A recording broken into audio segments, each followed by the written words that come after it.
السلام علیکم۔ آج جمعرات ہے، دسمبر کی 3 تاریخ۔ پاکستان میں اس وقت شام کے 7، بھارت میں 7:30 اور یہاں ہمارے اسٹوڈیوز کی گھڑیوں میں صبح کے 9 بج رہے ہیں۔ وائس آف امریکہ واشنگٹن کی اردو سروس سے میں ہوں خالد حمید، خبروں کے ایک بلیٹن کے ساتھ۔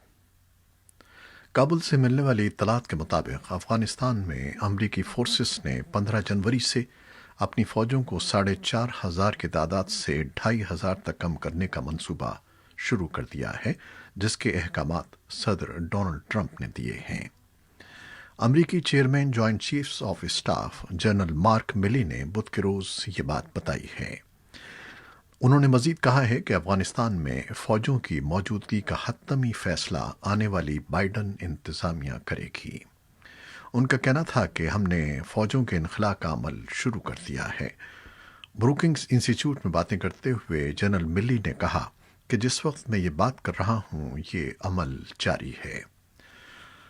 چیف آف اسٹاف نے کہا کہ امریکہ اپنے 2 بڑے فوجی اڈے اپنے پاس رکھے گا اور کچھ سیٹلائٹ اڈے بھی، لیکن انہوں نے اس کی تفصیل نہیں بتائی۔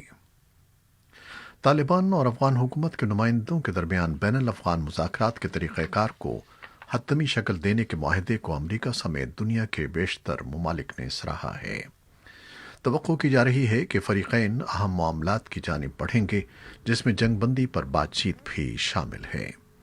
افغانستان میں جاری 19 سالہ طویل جنگ کے دوران یہ پہلا موقع ہے کہ فریقین کسی معاہدے پر تحریری شکل میں متفق ہوئے ہیں۔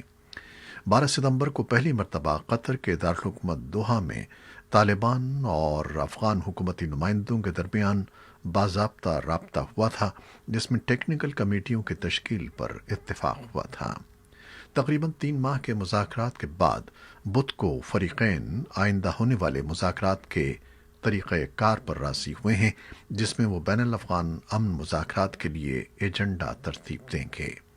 ماہرین کا کہنا ہے کہ حالیہ پیش رفت فریقین کی جانب سے لچک کا مظاہرہ دکھانے کے بعد ہی سامنے آئی ہے۔ دوحہ میں قائم طالبان کے سیاسی دفتر کے ترجمان ڈاکٹر محمد نعیم نے حالیہ پیش رفت سے متعلق اپنی ایک ٹویٹ میں کہا ہے کہ امن مذاکرات میں شامل ٹیموں کی موجودہ بات چیت سے پتہ چلتا ہے کہ پائیدار امن کے حصول کے لیے افغانوں میں باہمی رضامندی پائی جاتی ہے اور فریقین افغانستان میں پائیدار امن کے خواہاں ہیں۔ افغان صدر اشرف غنی کے ترجمان صدیق صدیقی نے ایک ٹویٹ میں افغان صدر کے حوالے سے کہا ہے کہ یہ معاہدہ افغان عوام کے کلیدی مطالبے کے طور پر جامع جنگ بندی سمیت اہم امور پر بات چیت شروع کرنے کی سمت ایک اہم قدم ہے۔ امریکہ کے وزیر خارجہ مائک پومپیو نے بھی فریقین کو مبارکباد دیتے ہوئے کہا ہے کہ امریکہ تشدد میں کمی اور جنگ بندی کے حصول میں طالبان اور افغان حکومت کے ساتھ کام جاری رکھے گا۔ افغانستان کے لیے اقوام متحدہ کے مندوب ڈیبرا لیونس نے اپنے ایک ٹویٹ میں حالیہ پیش رفت کا خیر مقدم کیا ہے۔ ان کا کہنا تھا کہ یہ کامیابی تمام افغانوں کو مطلوبہ امن تک پہنچنے کے لیے ایک بہار کی حیثیت رکھتی ہے۔ پاکستان نے بھی طالبان اور افغان حکومتی وفد کے مابین قواعد و ضوابط سے متعلق اعلان کا خیر مقدم کیا ہے۔ دفتر خارجہ کی جانب سے جاری ہونے والے بیان کے مطابق یہ ایک اہم پیش رفت ہے جس کے ذریعے کامیاب بین الافغان امن مذاکرات ممکن ہو پائیں گے، اور اس کا سب کو شدت سے انتظار تھا۔ دفتر خارجہ کا مزید کہنا تھا کہ پاکستان بین الافغان امن مذاکرات کی حمایت جاری رکھے گا، جس کا نتیجہ ایک پرامن، مستحکم اور خوشحال افغانستان کی راہ ہموار کرنے کے لیے ایک جامع، وسیع البنیاد سیاسی حل پر ہوگا۔ ماہرین کے مطابق حالیہ اعلان کے بعد وہ ممکنہ طور پر افغانستان میں تشدد کی لہر میں کمی کی توقع کرتے ہیں۔ پاکستان نے تہران میں ایرانی سائنسداں محسن فخری زادے کے قتل کی مذمت کرتے ہوئے تمام فریقین کو زیادہ سے زیادہ تحمل سے کام لینے پر زور دیتے ہوئے انہیں خطے میں کشیدگی میں مزید اضافہ کرنے سے گریز کا مشورہ دیا ہے۔ یاد رہے کہ ایران کے معروف جوہری سائنسداں فخری زادے گزشتہ ہفتے تہران کے نواح میں ایک حملے میں ہلاک ہو گئے تھے۔ دوسری جانب خبر رساں ادارہ رائٹرز اپنی ایک رپورٹ میں ایرانی ذرائع ابلاغ کے حوالے سے یہ بتا چکا ہے کہ فخری زادے کے قتل میں